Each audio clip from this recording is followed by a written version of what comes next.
Si Gelo pergi ke pandai besi untuk membeli senjata. Sedikit basa-basi dan adu bacot tawar-menawar harga. Untuk 3 senjata itu lalu dari belakang. Lalu muncul kepala toko pandai besi. Kita panggil Mang Bewo aja biar mudah. Ada apa ini, tanyanya Mang Bewo?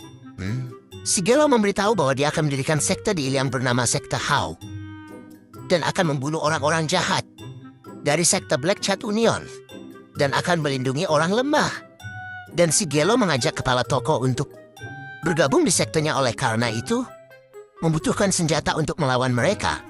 Si Bewok termenung sambil memikirkan apa yang baru saja dia dengar. Lalu si Bewok berkata, baiklah, kali ini akan kuberikan senjata itu gratis. Dan tunjukkan kepadaku apa yang kau janjikan. Sin berpindah ke rumah. Si Gelo dihampiri antek kedua dari bordir kita panggil Pak Acong. Pak Acong berkata, duduk sini dasar pesuruh rendahan. Pak Acong berkata, Lijah katakan 3 alasan untuk membiarkanmu hidup. Si Gelo hanya senyum, lalu Pak Acong berkata, kenapa kau tersenyum? Lalu haruskah aku menangis, jawab si Gelo. Pak Acong langsung naik darah. Bajigur sambil ambil belati. Namun belati sudah diambil si Gelo duluan. Dengan cepat tangan Pak Acong ditusuk si Gelo.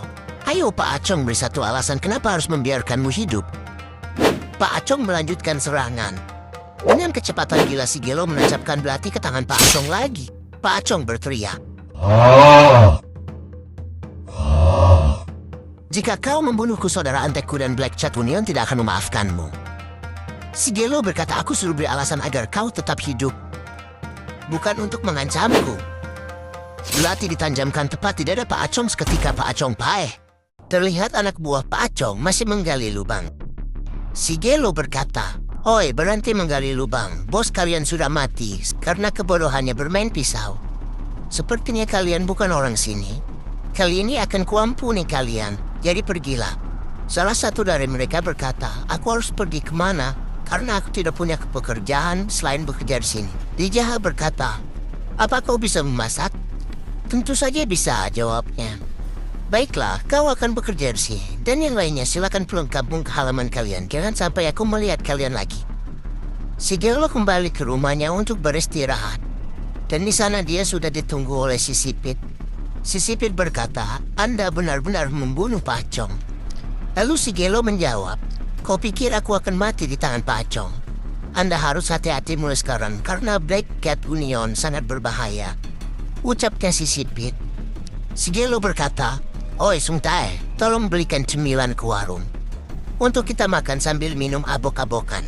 Sung Tae menjawab, "Aku akan pergi membeli makanan, jadi tolong berikan uangnya." Si Gelo berkata, "Aku juga tidak punya uang, jadi diamlah dan cepatlah pergi membeli makanan yang banyak." Sung Tae segera pergi dengan raut wajah yang kesal. Terlihat banyak makanan lezat yang dibawa oleh Sung Tae dari warung. Mereka makan dan sambil abok-abokan dan adu bacot. Lalu si Gelo berkata, "Bajumu bagus juga. Sini kupinjam dulu pakaianmu sebentar." Si Sipit dengan berat hati melepaskan pakaiannya. Singkat cerita, si Gelo sudah memakai baju yang bagus dan rapih. Dan Sung Tae memujinya. "Dia kelihatan sangat tampan," ujar. Si Gelo berkata, "Dasar, dilepas sedikit kebiasaan burukmu sudah kumat. Ingin kupukul kah? Sudah cukup, aku akan pergi." Si Gelo pergi untuk menemui saudara Pak Acong yang ketiga. Singkat cerita, si Gelo telah sampai di kediaman saudara Pak Acong. Si Gelo bertanya kepada si penjaga, "Saudara Pak Acong, Pak Aceng apa ada di dalam?" Penjaga menjawab, "Ada keperluan apa untuk menemui Pak Aceng?" Si Gelo menampar si penjaga dan berkata, "Aku ini orang sibuk. Wasa banyak bacot, cepat bawa aku ke dalam." Penjaga meminta maaf dan mempersilakannya masuk. Si Gelo dibawa ke suatu ruangan dan diminta untuk menunggu sebentar. "Wow, ruangan ini terlihat mewah," ujarnya si Gelo. Tak lama Pak Aceng pun datang. Pak Aceng berkata, "Ini pertama kalinya aku melihatmu." Pak Aceng bergumam, tidak tahu sopan santun mendatangiku jam segini dan duduk di kursiku. Ia bahkan tidak berdiri saat aku masuk. Pak Aceng melanjutkan bertanya, "Apa posisimu di Black Cat Union?" Si Gelo berkata, "Siapa bilang aku dari Black Cat Union?"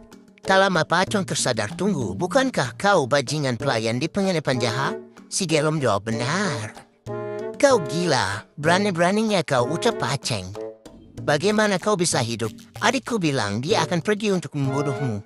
Si Gelo menjawab, adikmu? Tentu saja aku bisa hidup. Karena adikmu Pak Acong sudah kubunuh. Pak Aceng tersentak tak percaya. Adikku mati oleh seorang pelayan, ujarnya Pak Aceng. Benar, dia tiba-tiba mati saat memainkan pisau, ujarnya si Gelo. Pak Aceng dengan penuh amarah menerjang si Gelo, dasar bajingan, berhenti mengatakan omong kosong. Si Gelo bersiap untuk baku hantam dengan si Pak Aceng. Pak Aceng mengeluarkan jurus telapak tangan dan si Gelo mengeluarkan jurus tapak mau. Mereka saling beradu dan Pak Acong terpental ke belakang. Pak Acong tak percaya dengan kekuatan Lijahah. Bagaimana mungkin pelayan bajingan itu memiliki kekuatan sebesar ini? Gumamnya Pak Aceng. Si Gelo melesat dengan cepat melakukan serangan, sedangkan Pak Acong bersiap-siap menahan serangan. Dua kekuatan saling berbenturan, saking kuatnya si Gelo sampai Pak Acong terpental dibuatnya anak. Pak Acong sampai muntah darah dan dia berkata, bagaimana bisa kau mempunyai ilmu seperti ini? Si Gelo berkata, kenapa? Cuma orang brengsek sepertimu yang boleh belajar ilmu bela diri. Si Gelo mencengkram leher Pak Aceng. Terus pelayan sepertiku tidak boleh belajar seni bela diri? Benar-benar buruk. Untuk orang yang bertahun-tahun membunuh dan berbuat seenaknya kepada orang-orang di desa ini, kau sangat buruk. Si Gelo menghantamkan Pak Aceng ke lantai sampai seisi bangunan bergetar karena ulahnya. Pak Aceng, teriak para anak buah. Si Gelo berkata, dasar orang-orang bodoh. Bisa apa kalian kalau kalian baru sampai setelah pemilik kalian mati? Kalian orang-orang bajigur, jika ingin ada yang menyusul Pak Acong, silakan maju sini. Para kroco terdiam karena ketakutan. Lalu si Gelo berteriak, minggir kalau kalian tidak ingin mati. Para kroco membuka jalan untuk si Gelo. Dia pergi meninggalkan kekacauan yang telah dibuatnya. Scene berpindah, terlihat Sung Tae menunggu si Gelo di depan pintu. Katanya Anda pergi membunuh Pak Acong. Cepat amat, udah balik. Dia sudah kukirim ke Lembaka, jawab si Gelo. Bohong, jawabnya Sung Tae. Si Gelo berkata, cari tahu sendiri jika kau tidak percaya. Oi Sung Tae, jangan lupa bersih-bersih makananmu kalau mau pergi. Mumpung kau di sini, bersihkan juga penginapan ini.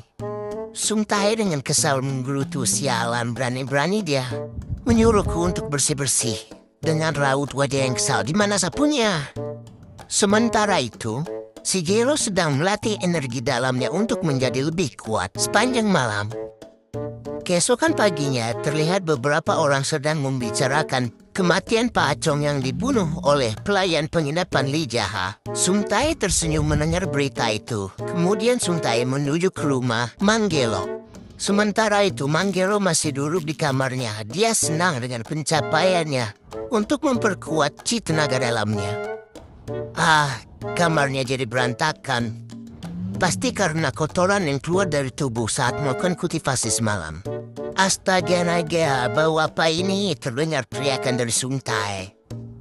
Seperti bau tai. Apa yang terjadi di sini? Oh, kau sudah datang, Mang Gelo sambil keluar dari kamar. Bau, kau buang air besar, sambil Sung Tae menutup hidung. Apa kau bilang? Jawabnya si Mang Gelo. Sung Tae berlari sambil menutup hidungnya. Kalau mau buang air besar, seharusnya kau keluar dong. Kenapa buang air besar di dalam kamar? Baunya sangat dahsyat. Si Gelo menahan kesal dan bergumam, si brengsek ini. Singkat cerita, scene berpindah ke rumah Bore Plum Blossom. Terlihat si Gelo sedang berendam untuk membersihkan dirinya yang bau tai. Si Gelo mengingat kejadian sebelum mandi. Cepat mandi, jangan dekati aku, kau botai. Si Gelo kesal melihat tingkah laku si Sung Tae. Mengingatnya saja membuatku kesal. Saat sedang bersantai, tak lama pintu pun terbuka. Cahaya menghampiri si Gelo yang tengah mandi. Si Gelo berkata, Cahayang, kenapa kau masuk ke sini? Saya akan membantu tuan mandi, jawabnya Cahayang. Mang Gelo terkejut, apa maksudmu? Aku datang karena Kak Sung Tae yang menyuruhku. Nggak perlu, jawabnya si Mang Gelo. Kedepannya kau juga tidak perlu datang. Nanti akan kusampaikan ke Sung Tae. Kau tidak perlu melakukan hal seperti ini lagi. Kau sendiri yang bilang kau bukan kupu-kupu malam yang menjual tubuhmu, tapi kau seorang seniman kan? Jadi karena itu bersikaplah sesuai sebagai seniman. Cahyang terkejut dengan sikap keren Manggelo. Cahyang mengucapkan terima kasih dan meminta maaf atas kejadian sebelumnya. Sudahlah, masalah itu sudah selesai, jawabnya Manggelo dengan santai. Kemudian Cahyang bertanya, "Ku dengar kau kuat, kenapa kau memutuskan untuk dipukuli saat itu?" "Aku perlu dipukuli untuk balas dendam," jawabnya Manggelo. Balas dendam seorang pria tidaklah terlambat walau dilakukan 10 tahun berikutnya. Tapi balas dendam seorang pelayan dimulai saat dia dipukuli. "Ada pepatah seperti itu?" tanyanya Cahyang. "Tidak, aku membuatnya barusan," jawabnya Manggelo dengan tersenyum. Cahyang pun terkejut mendengarnya. Waktu pun berlalu, si Manggelo tertidur sambil mandi. Tiba-tiba dari luar, Sung Tae berteriak, "Masalah besar, ada kebakaran!" Tae berteriak dengan panik. "Hei Sung Tae, kenapa kau begitu berisik? Cuman karena kebakaran kecil," ujarnya Manggelo. Sung Tae menjelaskan, "Tapi yang kebakaran itu rumahmu, Manggelo." "Nani?" Manggelo terkejut mendengarnya. Terlihat rumah Manggelo sedang terbakar dan ditonton oleh khalayak ramai. Ternyata yang membakar rumah Manggelo ternyata adalah saudara Pak Aceng dan Pak Acong yang bernama Pak Sampluk. "Kalau ada yang berani membantu atau menyembunyikan pelayan penginapan jahat ini, maka kalian akan mati di tanganku," teriaknya Pak Sampluk. Terdengar suara yang memanggil Pak Sampluk. "Oi Sampluk, di belakang penginapan ada kuburan kakakmu. Bagaimana bisa kau membakar itu? Bahkan tambah mengambil mayatnya." Mendengar suara itu, Pak Sampluk berteriak, "Siapa itu?" dengan penuh amarah. "Ini aku keparat."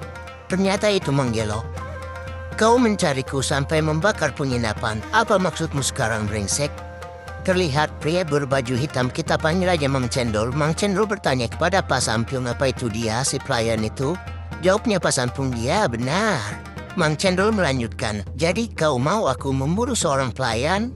Kalau aku harus ikut campur dalam masalah ini dan mengayunkan pedangku karena seorang pelayan, semua orang akan menertawakanku. Bunuh dia dengan tanganmu sendiri. Jika kau tak berani, lebih baik kau bergabung dengan saudara-saudaramu di alam baka," ucapnya Pak Cendol. "Udah, nggak usah kebanyakan mikir, sok lut." Manggelo menantang Pak Sampiung. Akhirnya baku hantam pun tak terelakkan. Pak Sampiung melawan Manggelo. Manggelo memancarkan energi yang sangat menakutkan sampai-sampai Pak Sampiung bergidik gemetar ketakutan. "Keluarkan pedangmu," tanyanya Pak Sampiung.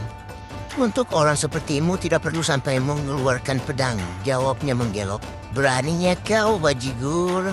Baku hantam pun terjadi. Manggelo dengan santai menghindar sambil mempersiapkan pukulan yang maha dahsyat. Pukulan pun tak dapat dihindari. Au, au, au, au, au. Dia segera bangkit lalu melakukan serang balasan, namun sayang, serangannya tiba-tiba berhenti karena tangannya ditahan oleh Manggelo. "Saudara yang mendahuluimu juga lemah. Akan kukirim kau untuk bertemu dengan mereka." Ceruat, Pak Sampluk langsung meninggoy. Orang-orang tak percaya melihat kejadian ini. Apa benar dia jahat? Gumamnya para warga. "Seni bela diri yang bagus," ucapnya Mang Cendol. "Toh kalau ada urusan lain kita akan bertemu lagi," sambil dia beranjak pergi. "Kau mau pergi kemana, bajigur? Kalian datang untuk membunuhku sampai membakar penginapanku. Kau pikir aku akan membiarkanmu pergi? Tidak semudah itu, Ferguson." Mang Cendol dengan panik mencoba untuk melarikan diri. "Apa-apaan orang itu?" Manggelo melompat untuk mengejar si Mang Cendol. Mang Cendol mengeluarkan jurus Kamehameha untuk menyerang Manggelo. Manggelo hanya dengan satu tebasan membelah serangan yang datang sekaligus tubuh Mang Cendol.